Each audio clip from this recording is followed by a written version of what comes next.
ఆంధ్రప్రదేశ్ లో రాజకీయాలు ఎటువైపు మారుతున్నాయి? ఆంధ్రప్రదేశ్ లో మాజీ ముఖ్యమంత్రి వైసీపీ అధినేత జగన్మోహన్ రెడ్డి చేసినటువంటి కామెంట్స్, ప్రస్తుతం ప్రభుత్వం మీద ఆయన చేసినటువంటి విమర్శలు ఎంతవరకు తావిస్తున్నాయి? ప్రధానంగా ఈ రోజు వైసీపీ అధినేత జగన్మోహన్ రెడ్డి చేసినటువంటి కామెంట్స్ లో ప్రధాన అంశాలను ఒకసారి పరిశీలిస్తే, బాలకృష్ణ ఇటీవలే అసెంబ్లీలో చేసినటువంటి కామెంట్స్ మీద ఆయన కౌంటర్ ఇవ్వడం జరిగింది. మరి ముఖ్యంగా శాసనసభలో తాగి వచ్చి ఇలాంటి కామెంట్స్ చేస్తారా, సభాపతి ఏం చేస్తున్నారు, సభాపతికి బుద్ధుందా అనేటువంటి కామెంట్స్ దగ్గర నుంచి మొదలుపెట్టి, ఇటీవల విశాఖపట్నంలో గూగుల్ డేటా సెంటర్ కి సంబంధించి వైసీపీ హయాంలోనే దానికి సంబంధించినటువంటి ఒప్పందం జరిగింది కాబట్టి ఆ ఒప్పంద అంశాలను కూడా ఇప్పుడు చంద్రబాబు తన క్రెడిట్ లో వేసుకుంటున్నారు. ప్రస్తుతం టీడీపీ ప్రభుత్వం తీసుకొచ్చినటువంటి ఆలోచన చేస్తున్నారు అనేటువంటి కాన్సెప్ట్ చెప్తున్నారు. ఈ ఓవరాల్ ఇష్యూస్ చూసుకుంటే ఇంతవరకు కొంతవరకు విమర్శలకు తావిస్తున్న హైదరాబాద్ నగర అభివృద్ధి నెదురుమల్లి జనార్దన్ రెడ్డి ముఖ్యమంత్రిగా ఉన్నప్పటి నుంచి ప్రారంభమైనటువంటి అంశాన్ని ఇక్కడ ప్రధానంగా ప్రస్తావించడం జరిగింది. ఈ నేపథ్యంలో ఓవరాల్ గా అసలు హైదరాబాద్ అభివృద్ధిలో ఎవరి పాత్ర ఎంత ఉంది? ఐటీ సహా సాఫ్ట్వేర్ రంగాన్ని మొత్తాన్ని తీసుకొచ్చింది తెలుగుదేశం పార్టీ అని ఆ పాఠంలో మాజీ ముఖ్యమంత్రి కేసీఆర్ కూడా ఇదే అంశాన్ని చెప్పారు కదా అనేది మాత్రం జగన్మోహన్ రెడ్డి చేసినటువంటి కామెంట్స్. ఇదే అంశానికి సంబంధించి మనం మెగా డిబేట్ ని ప్రారంభిద్దాం. నాతో పాటు ప్యానెల్ లో పార్టిసిపేట్ చేస్తున్నారు బొడ్డేటి ప్రభాకర్ గారు, డేటా ఇంజనీర్, అదేవిధంగా జనసేన పార్టీ నాయకులు, అదేవిధంగా జగడం సత్యనారాయణ గారు, తెలుగుదేశం పార్టీ నాయకులు, రేగిడి లక్ష్మణరావు గారు, వైసీపీ నాయకులు మరి కాసేపట్లో నాతో పాటు జాయిన్ అవుతారు. ఇక తాడిశెట్టి పశుపతి గారు, రాజకీయ విశ్లేషకులు. అందరికీ నమస్కారం అండి. ఎస్ సత్యనారాయణ గారు, మీతో నేను ప్రారంభిస్తాను. ఓవరాల్ గా ఎలా చూడాలంటారు? హైదరాబాద్ అభివృద్ధిలో గత ప్రభుత్వాల పాత్ర కూడా ఉంది. గత 20 సంవత్సరాల నుంచి చంద్రబాబు నాయుడు హైదరాబాద్ కి దూరంగా ఉన్నారు, ఎటువంటి సంబంధం లేదు. హైదరాబాద్ అభివృద్ధిలో తెలుగుదేశం పార్టీ పాత్ర పరిమితంగా ఉంది అనేటువంటి కామెంట్స్ వైసీపీ నుంచి వస్తున్నాయి. డిబేట్ లో పాల్గొన్నటువంటి మిత్రులకి, నిర్వహిస్తున్నటువంటి మీకు ప్రత్యేకమైనటువంటి శుభ సాయంత్రం సార్.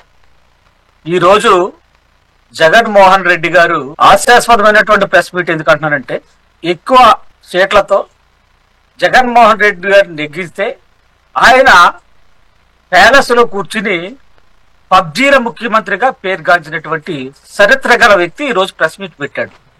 ఆ ప్రెస్ మీట్ లో ఆయన ఏం చెప్తా ఉన్నాడు? ప్రతిపక్ష నాయకుడికి మాట్లాడే హక్కు లేదా, లేకపోతే ప్రతిపక్షంగా నేను ప్రశ్నించే హక్కు లేదా, ప్రతిపక్షం ప్రతిపక్షం ప్రతిపక్షం అని ఆయనే 10 సార్లు ఇవాళ ప్రెస్ మీట్ లో చెప్పుకునే పరిస్థితి వచ్చింది. ఎందుకంటే ప్రతిపక్ష హోదా అతనికి లేదు, కేవలం నువ్వు ఎమ్మెల్యే మాత్రమే అని చెప్పేసి రాజ్యాంగ పరంగా రూల్ చెప్తుంది, చట్టసభలు చెప్పాయి, ప్రజలు చెప్తున్నారు.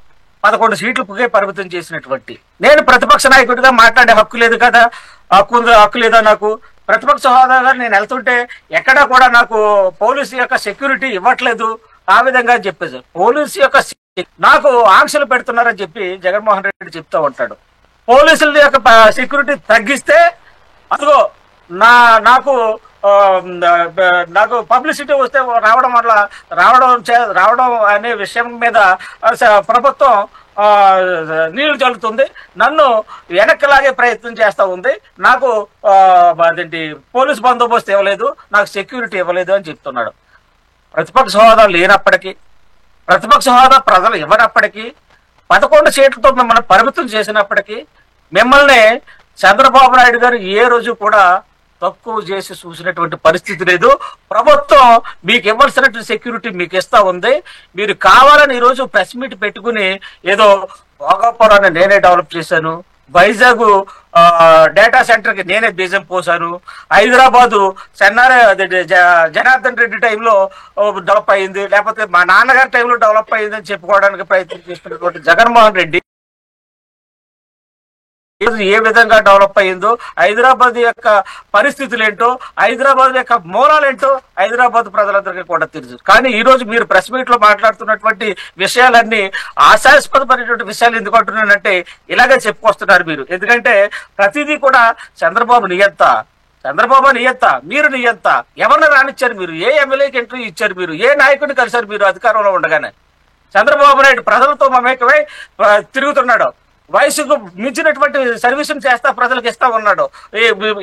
ఏ టైంలో ఢిల్లీ వెళ్ళాలో ఆ టైంలో ఢిల్లీ వెళ్తున్నాడు, ఏ టైంలో ఎక్కడికి వెళ్ళాలో, ఏ టైంలో ఏ సబ్జెక్ట్ని పట్టుకోవాలో, ఏ టైంలో ప్రజలకు ఏం కావాలో ఎక్కడ ఇచ్చినటువంటి హామీలు ఎక్కడా కూడా ఫ్రీ బస్తో సుద్దా ఎక్కడా కూడా ఈరోజు మరి ఇబ్బంది పడకుండా ప్రజలకు అందిస్తున్నటువంటి సంక్షేమాలను గురించి మీరు తట్టుకోలేక ఈరోజు ఏదో మీరేం మాట్లాడలేదు, నేనే మాట్లాడుకోవాల్సిన పరిస్థితి వచ్చింది అన్నట్టుగా, నేనే ప్రతిపక్ష నేత అన్నట్టుగా మీరు చెప్పుకుంటున్నారు తప్ప రాజ్యాంగ చట్టంలో తేలిపోయినటువంటి ఓటర్స్ ఉన్నటువంటి 18 సీట్లు వస్తే వస్తుందన్నటువంటి విషయాన్ని మర్చిపోయి నేను ప్రతిపక్ష నాయకుడిని, నేను మాట్లాడడానికి నాకు హక్కు లేదా, నాకు సెక్యూరిటీ ఇవ్వట్లేదు అని చెప్పేసి ఏవైతే సొల్లు కబుర్లు చెప్తా ఈ రోజు మరి ప్రజల ముందుకు వస్తా ఉన్నారో అది మీ విజ్ఞతగా వదులుతున్నాం.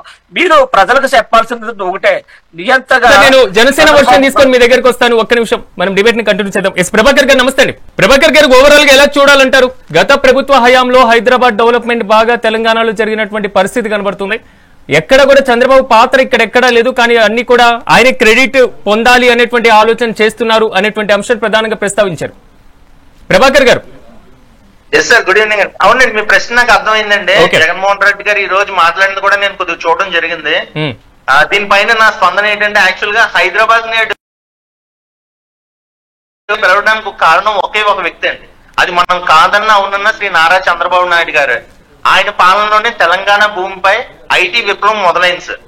ఓకే, ఆయన 1995 నుంచి 2004 వరకు మన ఉమ్మడి ఆంధ్ర రాష్ట్రానికి ముఖ్యమంత్రిగా ఉన్నప్పుడు ఆయన యొక్క విజన్ 2020 అనే నినాదంతో ముందుకెళ్లారు సార్. ఆయన మెయిన్ గా ఈ టెక్నాలజీ అనే పథకాన్ని, టెక్నాలజీని ముందుగా పట్టుకొని మైక్రోసాఫ్ట్ అధినేత బిల్ గేట్స్ కూడా మన హైదరాబాద్ కి తీసుకురావడం జరిగింది సార్. సో ఆయన యొక్క చొరవ వల్లే మనకి first development centre Microsoft out of United states Hyderabad లో వచ్చింది సార్.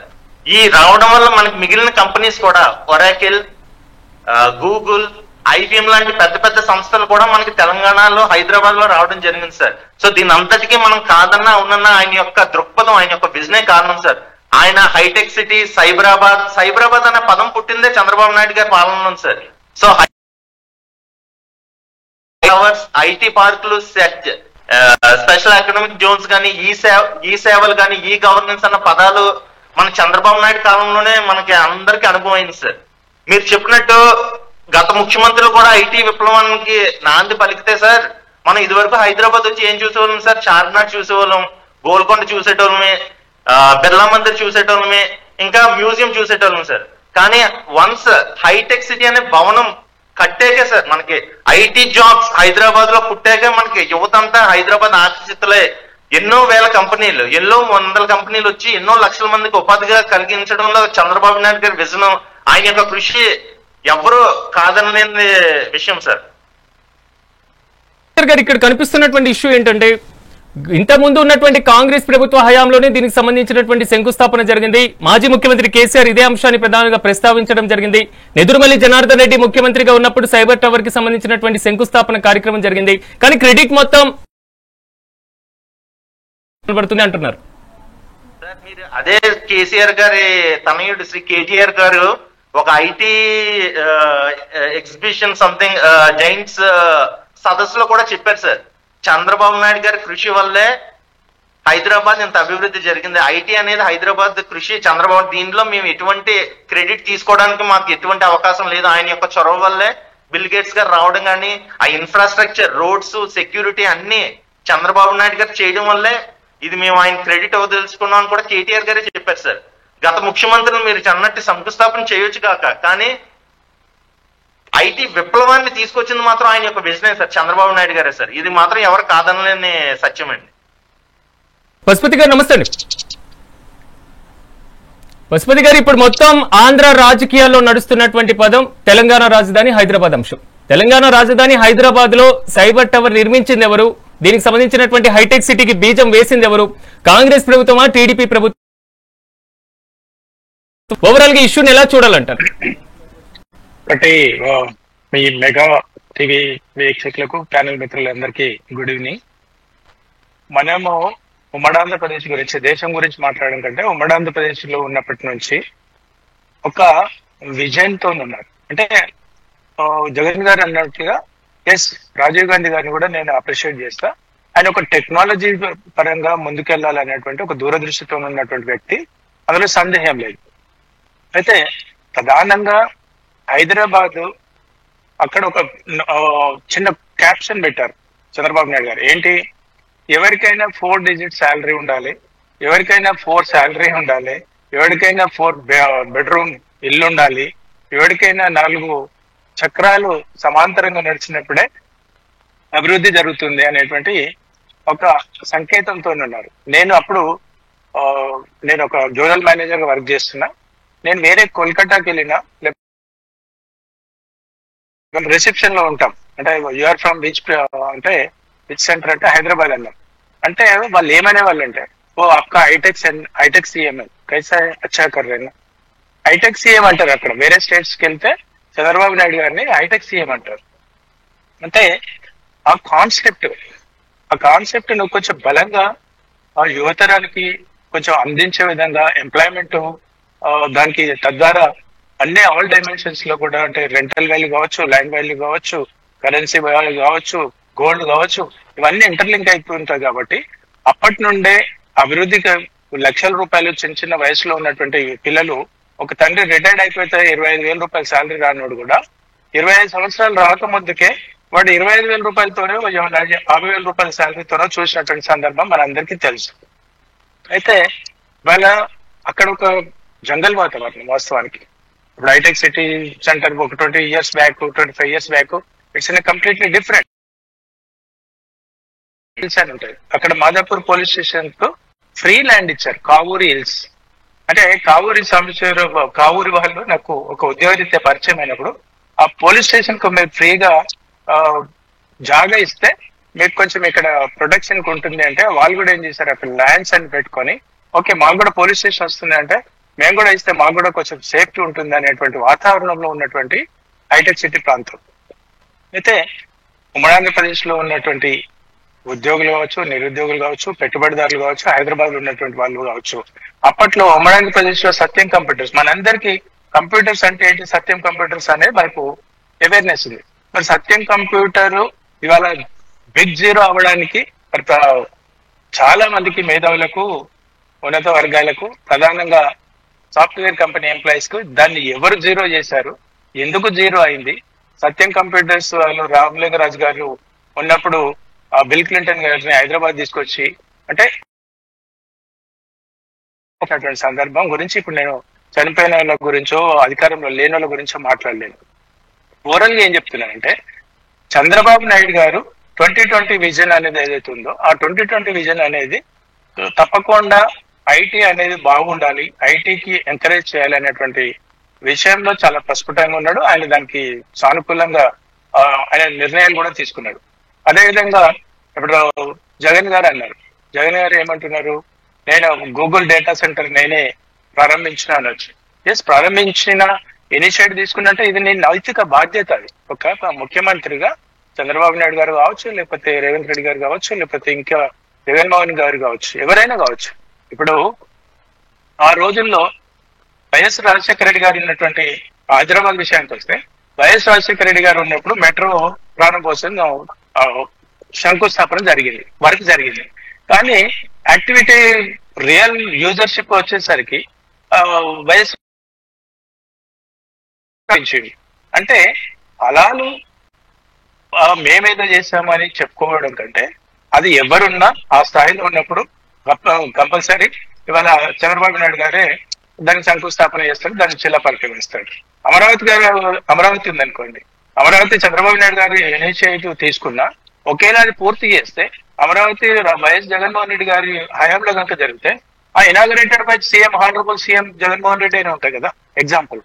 అంటే ఇది ఒక సుదీర్ఘమైనటువంటి ప్రక్రియలో అందరూ పాలు పంచుకోవాల్సిన బాధ్యత. అది ప్రధానంగా ముఖ్యమంత్రులు కానీ ప్రభుత్వాల పైన అది ప్రాథమిక బాధ్యత. అయితే గతంలో మనము సంక్షేమ పథకాల విషయానికి వస్తే, నేను తెలంగాణ రాజకీయాల గురించి మాట్లాడినప్పుడు ఒకసారి నేను వైసీపీ వర్షన్ తీసుకొని మళ్ళీ వస్తాను. ఒకటే నిమిషం. గత ఎన్నికల్లో సంక్షేమ పథకాల విషయానికి కంపేర్ చేసినప్పుడు అక్కడ ప్రజానికం సంక్షేమ పథకం మా ఇంటికి ఏమొస్తుంది అనేది కాదు, ఈ రాష్ట్రం కోసం కూడా అభివృద్ధి చెందాలనేటువంటి పెట్టేసి అభివృద్ధి చేయాలి, ఉద్యోగం రావాలి, ఒక 1000 మందికి ఉపాధి కల్పించాలి, యువతరం ఉపాధి ఉండాలి అనేటువంటి కాన్సెప్ట్ తోని గత ఎన్నికలు జరిగినటువంటి ఆంధ్రప్రదేశ్ లో జరిగినటువంటి సంక్షేమ వర్సెస్ డెవలప్మెంట్ కాంక్షతోనే ఇవాళ అధికార బదిలీ జరిగిన మాట వాస్తవం. ఇది ఎస్ పశుపతి గారు డిస్కషన్ చేద్దాం. మీరు చెప్పిన ప్రతి అంశానికి సంబంధించి వైసీపీ వర్షన్ ఒకసారి నేను తీసుకుంటాను. లక్ష్మణరావు గారు నమస్తే అండి. లక్ష్మణరావు గారు ఓవరాల్ గా ఎలా చూడాలంటారు? గతం నుంచి హైదరాబాద్ డెవలప్మెంట్ చేసినటువంటి అంశాన్ని ఈ రోజు మాజీ సీఎం ప్రస్తావించిన మీ పార్టీ అధినేత, కానీ చంద్రబాబు నాయుడు గతం నుంచి చెప్తున్నారు మేము తీసుకొచ్చినటువంటి టెక్నాలజీని తర్వాత వచ్చినటువంటి వైఎస్ రాజశేఖర రెడ్డి కంటిన్యూ చేశారు, దాని తర్వాత వచ్చిన రోసయ్య కంటిన్యూ చేశారు, కిరణ్ కుమార్ రెడ్డి కంటిన్యూ చేశారు, ఇప్పుడు ఉన్నటువంటి కేసీఆర్ కంటిన్యూ చేశారు, ఇప్పుడు ప్రెజెంట్ సీఎం అయినటువంటి రేవంత్ రెడ్డి కూడా కంటిన్యూ చేశారు. కానీ ఆంధ్రప్రదేశ్ లో ఇలాంటి పరిస్థితి లేదు కదా అనేటువంటి ఉదాహరణలు కూడా గతంలో ఊటంకించడం జరిగింది. సార్ మీకు ప్యానల్ ఉన్న పెద్దలకి ఇక్కడ ఏం చెప్తా ఉన్నారంటే, జగన్మోహన్ రెడ్డి గారు చంద్రబాబు నాయుడు గారు ప్రతిది కూడా తన క్రెడిట్ లో వేసుకుంటారు, తనే చేశానని చెప్పుకుంటారు. అది ఎంతవరకు కరెక్ట్? దేశంలో ఒక ఐటీ విప్లవం అనేది, అసలు సాఫ్ట్వేర్ రంగం అనేది అభివృద్ధి చెందాలి, దేశవ్యాప్తంగా ఐటీ విప్లవం రావాలని నిర్ణయం తీసుకుంది ఆ రోజున కాంగ్రెస్ ప్రభుత్వం, రాజీవ్ గాంధీ గారి హయాంలో యావత్ భారతదేశం వ్యాప్తంగా వాళ్ళు శంకుస్థాపనలు చేశారు. చెన్నై కానీ, బెంగళూరు కానీ, ఆంధ్రప్రదేశ్ కానీ, ముంబై కానీ, ఢిల్లీ కానీ, ఇవన్నీ కూడా అందులో భాగంగా వాళ్ళు తెచ్చింది. ఈ రోజున చంద్రబాబు నాయుడు గారు ఇప్పుడు ముగ్గురు మాట్లాడారు, ప్యానలిస్టులు ముగ్గురు కూడా చంద్రబాబు నాయుడు గారి వల్లే వెళ్ళిందనమ్మా కాసేపు మాట్లాడతారు. మళ్ళీ ఆయన ఏమంటాడంటే, జగన్మోహన్ రెడ్డి గారు డేటా సెంటర్ కి శంకుస్థాపన చేస్తే ఆయన తెచ్చినట్టేనా, ఆయన అభివృద్ధి చేసినట్టేనా అని అంటారు. అంటే దీన్ని ఏ అర్థం తీసుకోవాలి? శంకుస్థాపన చేసిన దానికి క్రెడిట్ ఇవ్వాలా? అది నైతిక బాధ్యత కదా. ఎవరైతే కంటిన్యూస్ గా సీఎంలు మారుతూ ఉంటారో అది రాష్ట్ర అభివృద్ధి పదంలో ఉండేటప్పుడు ఖచ్చితంగా కంటిన్యూ చేయాలి. నీవు ఒక్కరే ఎలాగా క్రెడిట్ చేసుకుంటా? ఈ రోజున చెన్నైలో ఉన్నటువంటి వ్యక్తులు ఎవరు కూడా నా వల్లే ఐటీ రంగం వచ్చింది, నా వల్లే ఉద్యోగాలు వచ్చాను ఏ సీఎం చెప్పుకోలే. బెంగళూరులో ఇంతమంది సీఎంలు మారారు, నా వల్ల ఐటీ రంగం వచ్చింది, నేను అభివృద్ధి చేసామని చెప్పి ఎవరు చెప్పుకోలే. ముంబైలో కానీ, ఢిల్లీలో కానీ ఇక్కడ ఎందుకు చెప్పుకుంటా ఉన్నారు? కేవలం కొన్ని మీడియా, కొన్ని పచ్చ ఛానల్లో ఇలా మాట్లాడినటువంటి కొంతమంది అధికార ప్రతినిధులు, రాజకీయ విశ్లేషకులుగా వచ్చినటువంటి ముసుగులో కొంతమంది వీళ్ళందరూ కూడా బదిలీ చేసే కార్యక్రమం. అదే నైతిక బాధ్యత చేయాలి. ఏ సీఎం ఉన్నా దాన్ని డెవలప్మెంట్ చేసుకుని వెళ్ళాలి, ఆ యొక్క సెక్టర్ డెవలప్మెంట్ అవ్వాలి. ఒక పక్కేమో క్రెడిట్ ఎవరికి ఇవ్వమంటున్నారు మీరు? లక్ష్మణరావు గారు క్రెడిట్ ఎవరికి ఇవ్వమంటున్నారు? తీసుకొచ్చారు, శంకుస్థాపన చేశారు, 190 ఎకరాలు ఇచ్చారు, దానికి 34,000 ఉద్యోగాలు ఇస్తారని చెప్పి. కానీ లక్ష్మణరావు గారు ఇక్కడ లక్ష్మణరావు గారు క్రెడిట్ ఎవరికి ఇవ్వమంటున్నారు? కాంగ్రెస్ గవర్నమెంట్ కి ఇవ్వమంటున్నారు మీరు? నేను చెప్పింది వెనకన్నా మీరు ప్రశ్న మీద ప్రశ్న వేస్తే నా ప్రశ్న ఏంటంటే మీరు క్రెడిట్ ఇవ్వమంటున్నారు, ఎవరికి ఇవ్వమంటున్నారు? నాకు అర్థం కాలేదు. అది కాంగ్రెస్ గవర్నమెంట్ కి క్రెడిట్ ఇవ్వమంటున్నారా? అంటే ఇక్కడ డేటా సెంటర్ ద్వారా ఉద్యోగాలు రావు, 4 అనుబంధ కార్యక్రమాలు జరగాలి, అనుబంధ విభాగాలు తీసుకురావాలన్న ఆ రోజున జగన్మోహన్ రెడ్డి గారు ఐటీ హబ్ అని, రీక్రియేషన్ సెంటర్ అని, అలాగే స్కిల్ డెవలప్మెంట్ యూనివర్సిటీ అని, వీటిని డెవలప్మెంట్ చేస్తే మనకు ఉద్యోగాలు వస్తాయని చెప్పి ఆ రోజున దాదాపుగా 34,000 ఉద్యోగాలకి ఆ రోజున వీటి ద్వారా వస్తాయని చెప్పి ఒప్పందం ఎంపీఓలు జరిగినాయి.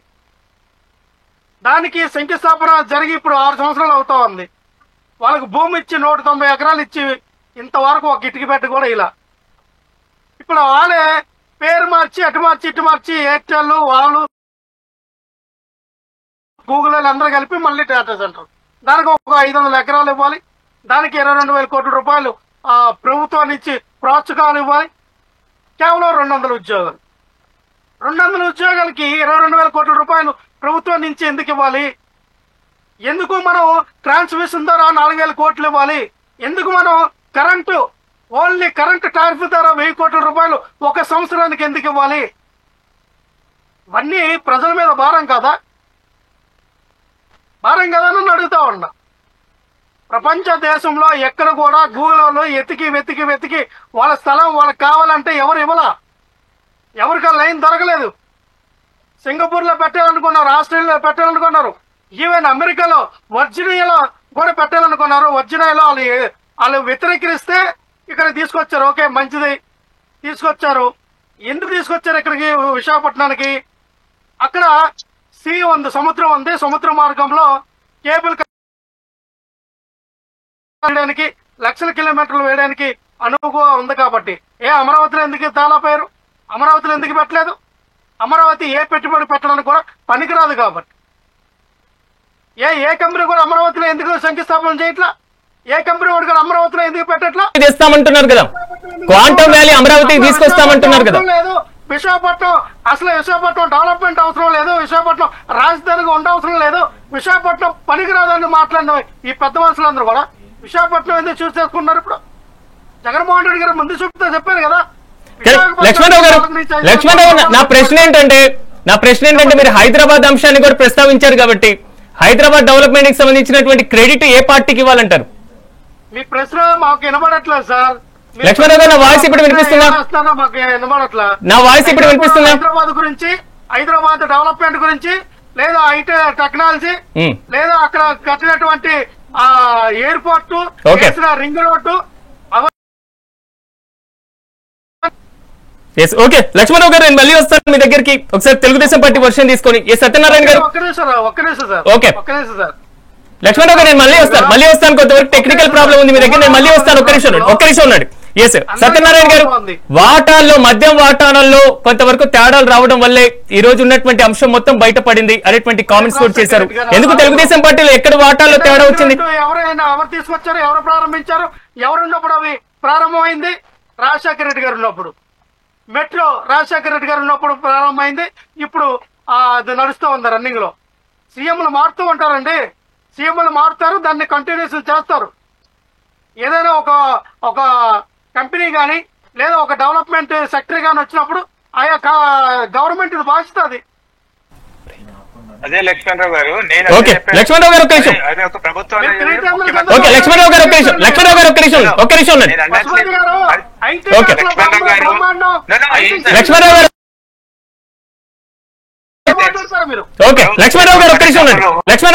రెడ్డి గారి హయాంలో ఒక శంకుస్థాపన చేసి దాన్ని అదే గాలికి వదిలేరు అనుకోండి, అప్పుడు అంటే కంటిన్యూటీ చేయాలని అంటున్నారు ప్రభుత్వాల యొక్క సంబంధించినటువంటి వ్యవహారాన్ని కూడా వైసీపీ అధినేత ప్రస్తావించడం జరిగింది. ఎందుకు తెలుగుదేశం పార్టీకి సంబంధించి వాటాల్లో ఎక్కడైనా తేడాలు వచ్చినాయా? మద్యం వ్యవహారానికి సంబంధించి కూడా జగన్మోహన్ రెడ్డి ఆయన కామెంట్ చేయడం జరిగింది. పూర్తి స్థాయిలో మద్యం వాటాల్లో కొంతవరకు అవకతవకలు, మరి ముఖ్యంగా విమర్శలు రావడం వల్ల మాత్రమే ఈ విషయం బయటకు వచ్చింది అనేటువంటి అంశం. వైసీపీ వాళ్ళు ఇష్టం వచ్చినట్టు ప్రసారం చేసుకుంటూ పోతారు. ఇందాక వైసీపీ నేత మాట్లాడుతూ రాజకీయ ముసుగులో విశ్లేషకులు అని చెప్పేసి కూడా మాట్లాడాడు. దాన్ని మనం ఖండించాలి. ఎందుకంటే ఒక విశ్లేషకులను మనం పబ్లిక్ టాక్ పిలిచాం, పిలిచారు. ఫస్ట్ పద్ధతిగా ఎవరికి ఇవ్వాల్సినట్టు కోరు వాళ్ళకి ఇవ్వాలి. రాజకీయ ముసుగులో రావడం అనే మాట వాస్తవం అని మనం భావించాల్సిన పరిస్థితులు వస్తాయి, మనం యాక్సెప్ట్ చేయవలసిన పరిస్థితులు వస్తాయి అన్నట్టుగా మాట్లాడుతున్నాడు పేగంటి లక్ష్మణరావు గారు. దాన్ని ఫస్ట్ ఖండిస్తా ఉన్నాను నేను. ఎందుకంటే ఒక విశ్లేషకులను మనం పిలిచినప్పుడు వారికి ఇవ్వాల్సినటువంటి గౌరవం వారికి ఇచ్చేవాళ్ళు ఖచ్చితంగా.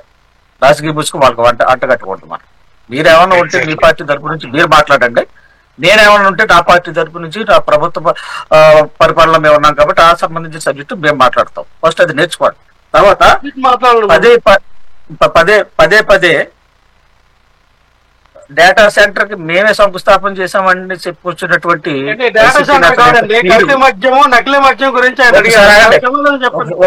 ఒకసారి డేటా సెంటర్ మరి అమరావతిలో పెట్టలేదు కదా. ఇప్పుడు నేను మిమ్మల్ని అడిగింది. లక్ష్మణ్ గారు మీ దగ్గరకు వస్తాను.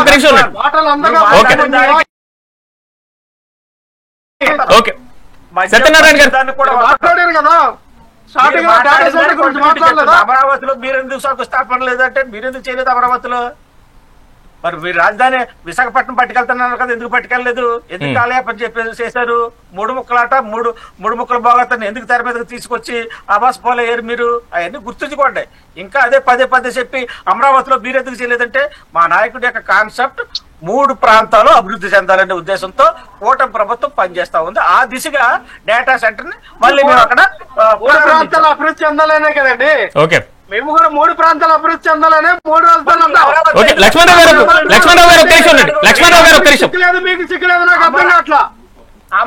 హైకోర్టు బెంచ్ తీసుకొస్తామని చెప్పినారు చంద్రబాబు నాయుడు చెప్పారా, జగన్మోహన్ రెడ్డి గారు చెప్పారు? ఎవరు చెప్పారు? ఏం మాట్లాడతారు? సబ్జెక్ట్ నేర్చుకుంటాం ముందు. 3 ప్రాంతాలు అభివృద్ధి. లక్ష్మణరావు గారు వ్యక్తిగత విమర్శలు దయచేసి. సత్యనారాయణ గారు దేనిపైన మాట్లాడాలనేది సబ్జెక్ట్ నేర్చుకుంటే మంచిది. లక్ష్మణరావు గారు ఒక్క నిమిషం, లక్ష్మణరావు గారు ఒక్క నిమిషం, లక్ష్మణరావు గారు ఒక్క నిమిషం, నేను మళ్ళీ మీ దగ్గరకు వస్తాను, మీ ఒపీనియన్ తీసుకుంటాను. దయచేసి వ్యక్తిగత విమర్శలు వద్దు, దయచేసి వ్యక్తిగత విమర్శలు వద్దు, సహకరించండి. ఏ సత్యనారాయణ గారు, పోలీసులు రాజ్యాంగంలో ఉందా? ప్రతిపక్షం అనేది రాజ్యాంగంలో ఇన్ని సీట్లు వస్తేనే ఉందా? ఇన్ని సీట్లు వస్తాయి, ఇన్ని రకాల ఇది వస్తేనే రాజ్యాంగంలో రాసుందా? ఏం మాట్లాడతారు మీరు? ఏ రాజకీయ అవగాహన, ఏ రాజ్యాంగంలో కోర్టుకి సవాళ్ళు ఇస్తే మీ యొక్క అయ్యన్న పాత్రుడికి గారికి ఆడికి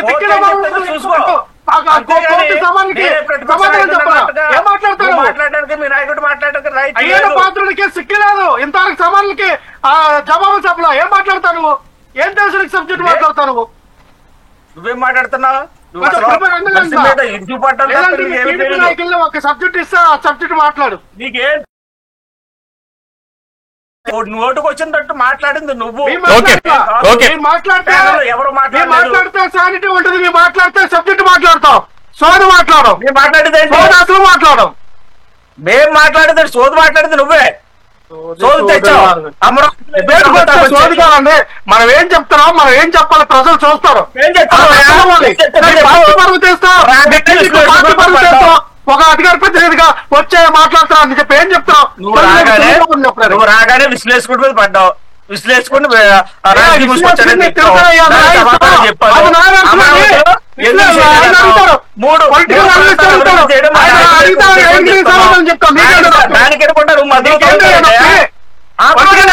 అడిగితే నీ సమాధానం చెప్తా. ఆయనకి చిరంజీవి గారు చెప్తారు. మీకెందుకు తప్పే? బాలకృష్ణ గారు చిరంజీవి గారితో చెప్పుకుంటారు. నీకెందుకు తప్పే? మీ పార్టీకి ఎందుకు తప్ప? మీ డిబేట్ కి మీ నాయకుడికి బుద్ధి ఉండాలి. లక్ష్మణరావు గారు ఒక్క నిమిషం, లక్ష్మణరావు గారు ఒక్క నిమిషం, ఒక్క నిమిషం, ఒక్క నిమిషం. సత్యనారాయణ గారు, సత్యనారాయణ గారు సార్ మీ చెప్తా ఉన్నా. నేను 2-3 ఛానల్ క్యాన్సిల్ చేసుకుని మీ ఛానల్ వచ్చా. పిలుస్తాం మాత్రం. ఒక్క నిమిషం సత్యనారాయణ గారు, ఒక్క నిమిషం. లక్ష్మణరావు గారు చెప్పండి. పిల్లండి. లక్ష్మణరావు గారు ఏం చెప్తున్నారు? మీరు కూర్చోబెట్టద్దు. లక్ష్మణరావు గారు ఏం చెప్తున్నారు? అమ్మానండి, ఉంటే ఉండమానండి, డిపెండ్ పోతే పమ్మానండి. ఎందుకు అసలు దయచేసి మనం డిస్కషన్ ని సావధానంగా చేసుకుందాం, వ్యక్తిగత విమర్శలు వద్దు. మనం తీసుకునే ఒక్క నిమిషం సత్యనారాయణ గారు ఒక్క నిమిషం. దయచేసి లక్ష్మణరావు గారైనా మీరైనా మనం సహకరించాలి. సమయం తక్కువగా ఉంది. ఎస్ లక్ష్మణరావు గారు, మీ ఒపీనియన్ నేను తీసుకుంటాను. ఒక్క నిమిషం మీరు ఉండండి. సత్యనారాయణ గారు, లక్ష్మణరావు గారు ఒక్క నిమిషం, నేను మీ దగ్గరకు వస్తాను. ఒక్క నిమిషం. ఓకే డిస్కషన్ చేద్దాం. లక్ష్మణ్ గారు ఒక్కసారి సారీ అండి, ఒక్కసారి ఇంటరప్ట్ చేస్తాను. Sorry sir. డిబేట్ ని కొద్దిగా చక్కగా అందంగా తీసుకెళ్దాం సార్ ముందుకి. ఇలాగ వ్యక్తిగతంగా మనం గొడవలు దూషణలు కాకుండా ఓకే లక్ష్మణరావు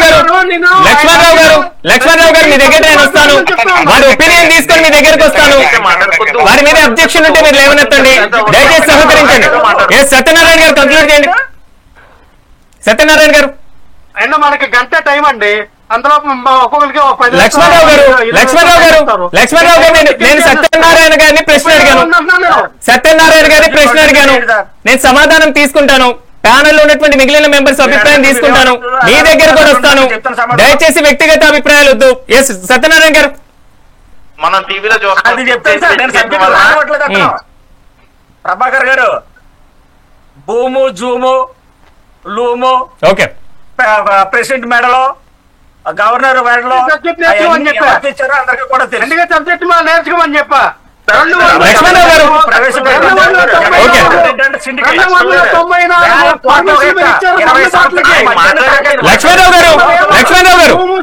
ఎవరు ఇచ్చారు పరమేశ్వరం? మీరు. లక్ష్మణరావు గారు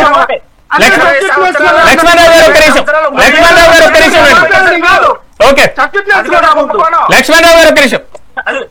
రైట్ ఓకే సత్యనారాయణ గారు ఒక్క నిమిషం. ప్రభాకర్ గారు జనసేన వర్షన్ ఏంటి? రైట్ సత్యనారాయణ గారు ఒక్క నిమిషం. ఓకే ప్రభాకర్ గారు నాకు ఒక 5 నిమిషాలు టైం ఇస్తాను చెప్పాలి. లక్ష్మణరావు గారు మీ దగ్గరకు వస్తాను నేను. దయచేసి మీరు సహకరించండి. ఓకే రైట్ ఒకసారి నేను జనసేన వర్షన్ తీసుకొని వస్తాను. ఎస్ ప్రభాకర్ గారు ప్రభాకర్ గారు, రాష్ట్రంలో అనేక సమస్యలు ఉన్నాయనేటువంటి అంశాలు ప్రస్తావించి మద్యం వ్యవహారానికి సంబంధించి కూటమి ప్రభుత్వం ఎందుకు ఇంత అలసత్వంగా వ్యవహరిస్తుంది, లిక్కర్ స్కామ్ వ్యవహారంలో తెలుగుదేశం పార్టీ నాయకుల యొక్క పాత్ర ఉంది అనేటువంటి అంశాలు ప్రస్తావిస్తూనే రాష్ట్రంలో రైతాంగ సమస్యలు, యూరియా సమస్యలు కూడా ప్రస్తావించారు. అవును సార్, ఇప్పుడు మద్యం గురించి తీసుకుంటే మనకి 2019 నుంచే ఈ మద్యం గవర్నమెంట్ చేత అమ్మబడే ఎటువంటి బ్రాండ్ మనం అమ్మారో మనకు అందరికీ తెలుసు సార్. డిస్టిలరీస్ ని సొంతం చేసుకొని 3,300 కోట్ల స్కామ్ ఎస్ఐటి మన సిట్ ద్వారా ఇన్వెస్టిగేషన్ చేస్తూ కేవలం సీఎం గారి పేషీలో ఉన్న ఇంపార్టెంట్ వ్యక్తులనే సిట్ అరెస్ట్ చేయగలిగింది సార్. సో అది ఒక కుంభకోణం జరిగిన ద్వారా కూడా కొంతమంది జనార్దన్ అనే వ్యక్తిని కూడా అదుపులో తీసుకుని నెల్లూరులో ఆయన ప్రశ్నించగా ఆయన కూడా తనకు వైసీపీ నేత ద్వారా ఇది చేయమని కూటమి ప్రభుత్వంపై కొద్దిగా బురద జల్లాలనే ఉద్దేశంతో ఇలా మళ్ళీ నకిలీ మద్యం చేయమని ఆయన చెప్పాడు సార్. మరి ఇది ఇంకా ఇన్వెస్టిగేషన్ జరుగుతుంది, దానిపై మనం పూర్తిగా మనం మాట్లాడలేము సార్. ఎందుకంటే గత ప్రభుత్వం నుండి ఇది మనకి స్కామ్ జరుగుతూనే ఉంది సార్. ఇది కానీ ఇక్కడ వర్షన్ ఇంకోటి ఏంటంటే రాష్ట్ర ప్రభుత్వ ఉద్యోగులకి సంబంధించి ఓపీఎస్ కి సంబంధించినటువంటి వ్యవహారం లేదు, డిఏల వ్యవహారం లేదు. వైసీపీ లాస్ట్ గవర్నమెంట్ లో 5 డిఏలు మర్చిపోయారు సార్ వైఎస్పీ గవర్నమెంట్. ఈ గవర్నమెంట్ వచ్చాక 16 నెలల్లో ఫస్ట్ ఒక డిఏని ఇచ్చారు సార్. అట్లీస్ట్ గవర్నమెంట్ ఉద్యోగులకి కిందటి గవర్నమెంట్ లో ఉద్యోగస్తులను పట్టించుకోకపోవడం వల్ల ఎంతో భారీ మూల్యం చెల్లించుకున్నారు సార్ ఉద్యోగస్తులు. సో ఉద్యోగస్తులకి డిఏ ఇచ్చిన గవర్నమెంట్ కూటమి గవర్నమెంట్ సార్.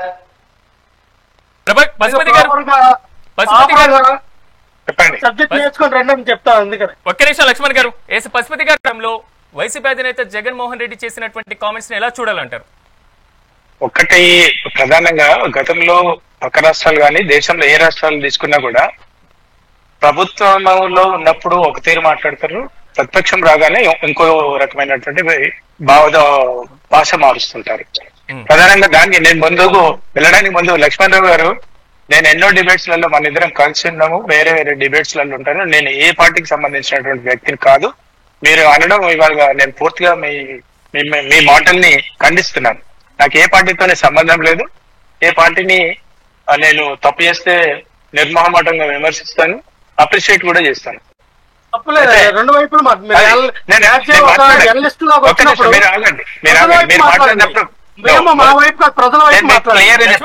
క్లియర్ చెప్పాను.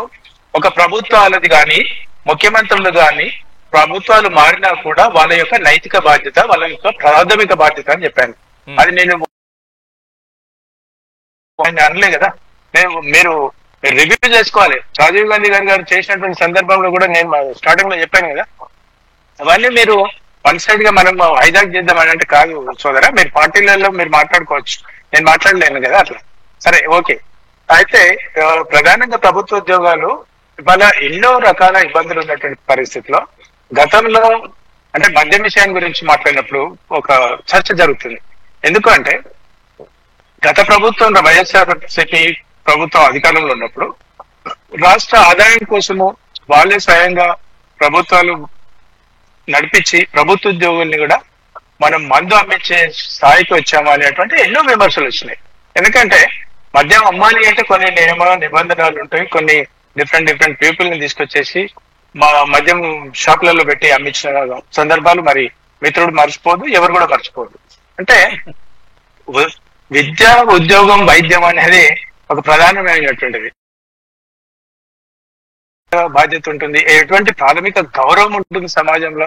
ఓకే, అటువంటి విషయాన్ని పక్కకు పెట్టేసి మద్యం అమ్మించే కాడికి వచ్చింది అనేది గత ప్రభుత్వం మూల్యం చెల్లించుకున్నట్టు మాట వాస్తవం.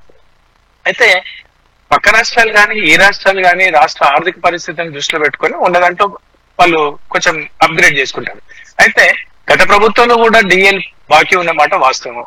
గత ప్రభుత్వంలో కూడా అంబులెన్స్ కి సంబంధించినటువంటి 108 సేవలకు సంబంధించినటువంటి లేకపోతే ఆరోగ్యశ్రీ సర్వీసెస్ కోసం డ్యూ ఉన్నటువంటి బకాయిలు ఉన్నటువంటి ఇటువంటి సర్వసాధారణం. కానీ ఏ స్థాయిలు ఉన్నాయి, ఫీజు రియంబర్స్మెంట్ కావచ్చు, లేకపోతే హాస్పిటల్ రియంబర్స్మెంట్ కావచ్చు, లేకపోతే వేరే డిఐలు కావచ్చు, లేకపోతే పెండింగ్ బిల్లులే కావచ్చు, ఇటువంటి అన్ని క్యారీ ఫార్వర్డ్ అవుతుంటాయి. ఆ క్రమంలో గత ప్రభుత్వం ఏమీ లేదు, మొత్తం మేము క్లీన్ చిట్ ఇచ్చినాము, మేము వచ్చినాకనే ఇవాళ చంద్రబాబు నాయుడు గారు కూటమి ప్రభుత్వం వచ్చిన తర్వాతనే అప్పులు చేశారు అనడం అనేది భావ్యం కాదు. మనం నిజంగా ఇప్పుడు పాలకులను విమర్శించినప్పుడు ఈవెన్ అధికార పార్టీ వాళ్ళు కూడా ప్రతిపక్ష పార్టీలను విమర్శించేటప్పుడు కూడా వాళ్ళు ఆచితూచి ఆలోచించాలి. ఆ విధంగా మెదులుకుంటే వాళ్ళకు కూడా ఒక ఏంటంటే గతంలో సైబర్ టవర్స్ వ్యవహారానికి సంబంధించినటువంటి ఇష్యూ ఇలాగే వచ్చింది. Rajiv Gandhi international airport, Shamshabad airport కి సంబంధించి మేము శంకుస్థాపన చేసాం, కేంద్ర ప్రభుత్వం దగ్గర నుంచి పర్మిషన్స్ తెచ్చుకున్నాం అనేటువంటి వ్యవహారం కూడా నడిచింది. కానీ ఇప్పుడు విశాఖలో జరుగుతున్నటువంటి ఈ గూగుల్ డేటా సెంటర్ కి సంబంధించి ఎందుకు ఇంకా దానికి సంబంధించిన ప్రారంభోత్సవమే అవ్వనటువంటి సిచ్యువేషన్ లో ఈ క్రెడిట్ అనేటువంటి వ్యవహారం ఎందుకు వస్తుంది తెర మీదకి? ఒకటండి, ఇప్పుడు గత ప్రభుత్వం అంటే మరి నేను కంపారిజన్ చేయాల్సి వస్తుంది. గత ప్రభుత్వం పక్కకున్న రాష్ట్రం తెలంగాణ రాష్ట్రంలో వాళ్ళ ఎలక్షన్స్ బిఫోర్ 60,000 ఉద్యోగాలకు నోటిఫికేషన్ వేసి ఆ రోజు ఉద్యోగం ఇవ్వకపోతే తర్వాత కొత్త ప్రభుత్వం వచ్చిన తర్వాత దాన్ని క్యారీ ఫార్వర్డ్ చేసేసి వాళ్ళు గవర్నమెంట్ చేసిన వాళ్ళు ఇవాళ 60,000 ఉద్యోగాలు మేము ఇచ్చినామని వాళ్ళు చెప్పుకుంటున్నారు. ఉదాహరణకు నోటిఫికేషన్ ఎప్పుడు పడ్డా, ఉద్యోగం ఎప్పుడు ఇచ్చారు, ఎవరి హయాంలో ఇచ్చారు, ఎవరి సంగతం ఉంటుంది, గవర్నమెంట్ ఆఫ్ తెలంగాణ.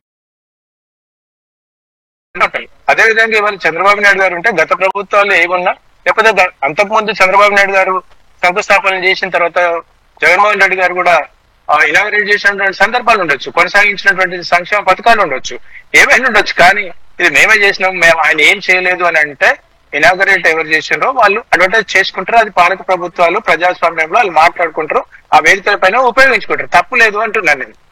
అదే విధంగా ఇవాళ రేపు మళ్ళీ ఉదాహరణకు రేపు అమరావతి ఇవాళ 5 సంవత్సరాలలో కాదు, అనుకోకుండా జగన్మోహన్ రెడ్డి గారు అధికారంలోకి వచ్చింది అనుకోండి, అప్పుడు ఏం చెప్తాడు? ఈ చంద్రబాబు నాయుడు గారు లక్షల మంది ముందు వేదికల పైన కోట్ల మంది వ్యూవర్స్ ఉన్నటువంటి సందర్భంలో చంద్రబాబు నాయుడు గారి పుణ్యమే అంతా అయిపోయింది, నేను వచ్చి మాత్రం రిబన్ కట్ చేస్తున్నాను జగన్మోహన్ రెడ్డి గారు చెప్తారా ఏంటి? అది ఎవరు చెప్పరు. ఆ అవకాశాన్ని ప్రతి ఒక్క పార్టీలు వాడుకుంటారు, ప్రతి ఒక్క నాయకుడు వాడుకుంటారు. ఆ పార్టీల నేపథ్యం మాట్లాడేది దాని గురించి అసలు పెద్ద చర్చే కాదు. ఎందుకంటే వాళ్ళు లేదు చూడలేదు అల్లుడి పేరు రామలింగం అన్నట్టుగా ఇవాళ దానికోసం ఒక ప్రయత్నం చేసిన ఎవరు మనం ఇనిషియేటివ్ తీసుకున్న దాన్ని తప్పకుండా అప్రిషియేట్ చేయాలి, దాన్ని స్వాగతించాలి. మీరు అధికార పార్టీకి ఒక బాధ్యతాయుతమైనటువంటి శాసనసభ్యుడిగా లేకపోతే ఒక పార్టీ లీడర్ గా ఉన్నటువంటి జగన్మోహన్ రెడ్డి గారిని కూడా లక్షలాది మంది యువత చూస్తారు. Yes, we should welcome. దానికి ఏమైనా అంటే తప్పకుండా మీరు గైడ్ లైన్స్ చేయొచ్చు, దాన్ని మీరు ప్రశ్నించవచ్చు. అదేవిధంగా ఎందుకంటే ఒక విశాఖపట్నం అని ఒక మంచి బేస్ ఉన్నటువంటి సిటీ, ఎందుకంటే నేవల్ ఉంది, లేకపోతే ఎయిర్ ఫోర్స్ ఉంది, లేకపోతే బీచ్ ఉంది, అట్లా రకరకాల ఫెసిలిటీస్ ఉన్నటువంటి ప్లేస్ లో ఒక కనెక్టివిటీ ఉంటుందనే ఉద్దేశంతో అక్కడ ఇన్వెస్టర్స్ కూడా దానికి సుముఖంగా ఉన్నారు. కాబట్టి అక్కడే ఏదైతే ఈ పరిశ్రమ వస్తుందో దాన్ని మీరు వెల్కమ్ చేసుకుంటూ కన్సర్న్స్ ఏమైనా ఉంటే అడ్రస్ చేస్తే యువతలో కూడా మీరు లేకపోతే నిరుద్యోగుల్లో కూడా ఒక ఆలోచన వస్తుంది. అందరూ వెల్కమ్ చేస్తున్నారు, అన్ని రాజకీయ పార్టీలు వెల్కమ్ చేస్తున్నటువంటి పరిస్థితి కనబడుతుంది. కానీ తెచ్చింది మేమే అనేది వాదన. పార్టీల నేపథ్యం అంటే తప్పకుండా వాళ్ళు వాడుకుంటారు. నేను ఉదాహరణకు పక్క రాష్ట్రం గురించి ఎక్స్ప్లెయిన్ చేశాను. గతంలో రాజశేఖర రెడ్డి గారు పెట్టినటువంటి హైదరాబాద్ లో మెట్రో విషయం గురించి కూడా మాట్లాడాను. అంటే అదే దాన్ని మీరు అవునన్నా కాదన్నా ఆ వేదిక పైన ఎవరు కూడా ఇప్పుడు మీరు చెప్పండి. అంటే గతంలో రాజకీయంగా 5 సంవత్సరాలు అధికారంలో ఉన్నారు జగన్మోహన్ రెడ్డి గారు, ఏమి చేయలేదా? అంటే నాట్ ఈవెన్ 5% చేయలేదా డెవలప్మెంట్? అట్లా చంద్రబాబు నాయుడు గారు ఏ మీటింగ్ లో పోయి 5% చేసిన 50% చేసిన అని చెప్పడు. అదే విధంగా అంతకు ముందు 5 సంవత్సరాలు చంద్రబాబు నాయుడు గారు పనిచేశారు. మరి ఏ రోజన్నా జగన్మోహన్ రెడ్డి గారు చెప్తారా ఒక వేదికలకు వెళ్ళి, లేదండి ఇది 75% చేశారు, అమరావతికి 1,50,000 ఎకరాల భూమిని డెవలప్ చేశారు, ఇన్ని డబ్బులు ఖర్చు పెట్టారు, ఇంకా నేను చేద్దాం అనుకుంటున్నాను అని అంటారా? అనరు. అది రాజకీయ పార్టీల స్వభావము, రాజకీయ పార్టీ నాయకుల యొక్క నేపథ్యం. అది తప్పకుండా వాళ్ళు ఆ వేదికను వాడుకుంటారు. అందులో భాగంగానే ఇవాళ చంద్రబాబు నాయుడు గారు కానీ లేకపోతే లక్ష్మణరావు గారు ఒకవేళ మీరే దానికి సంబంధించినటువంటి మొత్తం ఒప్పందం చేశామనేటువంటి అంశం వస్తుంది కాబట్టి ఎందుకు అమరావతిలో చేయలేదు అనేటువంటి అంశం కూడా తెలుగుదేశం పార్టీ దగ్గర నుంచి వస్తుంది. అమరావతిలో ఎటువంటి కంపెనీ కానీ ఎటువంటి ఇది కానీ పెట్టడానికి ప్రజెంట్ ఇప్పుడున్నటువంటి పరిస్థితుల్లో ఏ కంపెనీ కూడా అక్కడ పెట్టడానికి అనువైన ప్రదేశం కాదు. ఎందుకంటే అక్కడ ఎటువంటి మౌలిక వసతులు అంటే ఇన్ఫ్రాస్ట్రక్చర్ అనేది డెవలప్మెంట్ కాలేదు. అక్కడ రైల్వే మార్గం అవనియండి, అలాగే ఏమంటారు అది గాలివాయు అంటే విమానాలు కానీ, లేదంటే అక్కడ ఉన్నటువంటి రోడ్లు కానీ డ్రైనేజ్ కానీ దేనికి కూడా వాటర్ కూడా ప్రతిదానికి కూడా ఇబ్బందికరమైన పరిస్థితిలో అమరావతి అనేది ఉంది. అందుకని అక్కడ ఎటువంటి కంపెనీ కూడా పెట్టడానికి ఇష్టపడట్లా. ప్లస్ అనువైన ప్రదేశం కాదు అమరావతి అనేది. అందుకే లేదంటే ఎంతమంది కంపెనీలు అక్కడ శంకుస్థాపన చేసి కట్టచ్చు. అక్కడ ఎందుకు అట్లా అరే లూలుమాలు, విజయవాడ, వైజాగ్ అని చెప్పి ఇక్కడ ఉన్నటువంటి భూములన్నీ దారదత్తం ఇచ్చేస్తున్నారు కదా, మరి అమరావతిలో భూములు ఇవ్వచ్చు కదా. అమరావతిలో మీరు కట్టండి, లూలుమాల కట్టండి, అమరావతిలో పలానా ఫ్యాక్టరీ కట్టండి. 99 పైసలకి వర్ష కంపెనీకి ఇచ్చారు కదా వైజాగ్ లో, అదే వర్ష కంపెనీ అమరావతిలో ఇవ్వండి 99 పైసలకి. ఎవరొద్దన్నారు? ఏ వైజాగ్ భూములు ఎందుకు ఇస్తూ ఉన్నారు సార్? ఇక్కడ కృష్ణాగిరికి అర్థమవుతుంది సార్. అమరావతి అనేది ప్రజెంట్ వీళ్ళు ఏదో అమరావతి పేరు చెప్పి డబ్బులు తెచ్చుకొని దండుకొని కమిషన్ రూపంలో అలా వెళ్తూ ఉన్నారు తప్ప చంద్రబాబు నాయుడు కూడా తెలుసు హైదరాబాద్ అనేది ఇప్పుడు కాదు కదా. నా తెలిసి ఒక 150-200 సంవత్సరాల నుంచి అది తయారై చెక్కితే ఈ రోజు హైదరాబాద్ అనేది ఒక మహానగరంగా ఉంది. ఇది నిన్న మొన్న కాదు. హైదరాబాద్ అనేది ఒక సంస్థానంగా ఎంతో మంది పరిపాలించారు, ఎన్నో రాజులు. ఇదే అంశాన్ని ఆంధ్రప్రదేశ్ ముఖ్యమంత్రి ప్రస్తావించారు కదా. అమరావతిలోని క్వాంటమ్ కంప్యూటర్ IBM యొక్క సౌజన్యంతో వస్తుంది. పిల్లలకి పిల్లలు పెద్దలు అయిన తర్వాత వస్తుందా క్వాంటమ్ వాల్యూ? ఏం మాట్లాడతారు నాకు అర్థం కావట్లా. ఎక్కడికి వెళ్తారు క్వాంటమ్ వాల్యూ? తీసుకొచ్చారు అన్నా ఎక్కడికి వెళ్తారు అన్నా? ఎక్కడ తీసుకొచ్చారు? ఎక్కడికి వెళ్తారు? తాడేపల్లిలో వైసీపీ కట్టారు, అమరావతిలో అలాగే కడతారు సార్. ఏది కట్టరు ఏది రాదు సార్. ఇక్కడ వినండి సార్, ఇందాక నేను మాట్లాడారు ఏంటంటే సత్యనారాయణ గారు వినండి, ఒక నిమిషం ఆగండి. నా టైంలో ఒక నిమిషం మీ టైం ఇస్తారు. మీరు చెప్పినట్టు అంశం ప్రకారమే అయితే మీ ప్రభుత్వ హయాంలో ఇక్కడ ఒప్పందాలు జరిగిన ప్రస్తుతం కార్యరూపంలో విను. గతంలో 2014 నుంచి 2019 మధ్య 11 డిఎల్ ఇవ్వాలి టీడీపీ గవర్నమెంట్, కానీ 7 డిఎల్ ఇచ్చారు. 4 డిఎల్ పెండింగ్ లో పెట్టి 7 డిఎల్ చంద్రబాబు నాయుడు గారు ఇచ్చారు. 2 బకాయిలు పెట్టారు. జగన్మోహన్ రెడ్డి గారు 2019 నుంచి 24కి 12 డిఏలు ఇవ్వాల్సినవి 11 ఇచ్చారు. ఒక డిఏకేమో ఎలక్షన్ మార్చి నెలలో ఇవ్వాల్సిన డిఏ ఆగింది, అది ఎన్నికలు కూడా వచ్చింది. దాని మీద వీళ్ళు వచ్చిన తర్వాత మిగిలిన ఒకటేమో ఇగో ఈ 16 నెలల్లో తీసుకొచ్చి ఇచ్చారు. మేము ఇచ్చిన దాంట్లో ఏం మాట్లాడతారు సార్? తెలుసుకోవాలి ఒకసారి. అంతేగాని జగన్మోహన్ రెడ్డి గారు ఒకటి ఇవ్వలేదు, ఏం మాట్లాడతారు? గతంలో ఇచ్చిన నోటిఫికేషన్ 2005 1995లో ఇచ్చిన నోటిఫికేషన్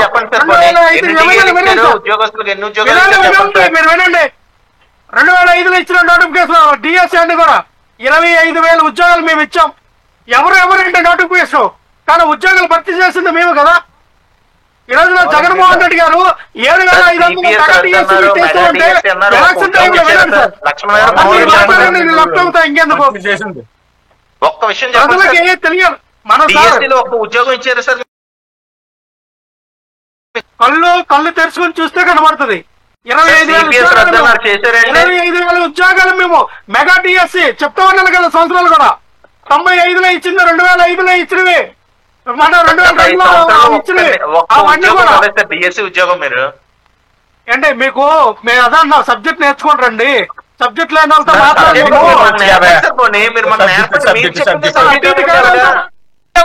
లక్ష్మణ్ గారు చూద్దాం, ఎందుకంటే గూగుల్ డేటా సెంటర్ వ్యవహారమే కాదు ఆంధ్రప్రదేశ్ లో హైదరాబాద్ కి సంబంధించినటువంటి ఇష్యూ కూడా ప్రధానంగా రాజకీయాల్లో తిరుగుతుంది. కాబట్టి ఈ రోజు నాతో పాటు ప్యానెల్ లో పార్టిసిపేట్ చేసినటువంటి ప్రభాకర్ గారికి, సత్యనారాయణ గారికి, లక్ష్మణరావు గారికి, పశుపతి గారికి ప్రత్యేకంగా కృతజ్ఞతలు. మొత్తం మీద ఆంధ్రప్రదేశ్ లో రాజకీయం మాత్రం ఎన్నికలు ఇప్పట్లో లేనప్పటికీ ఎన్నికలు సమీపిస్తున్నటువంటి నేపథ్యంలో ఉండేటువంటి వాద ప్రతివాదాలు, విమర్శ ప్రతి విమర్శలు వస్తున్నటువంటి పరిస్థితి కనబడుతుంది.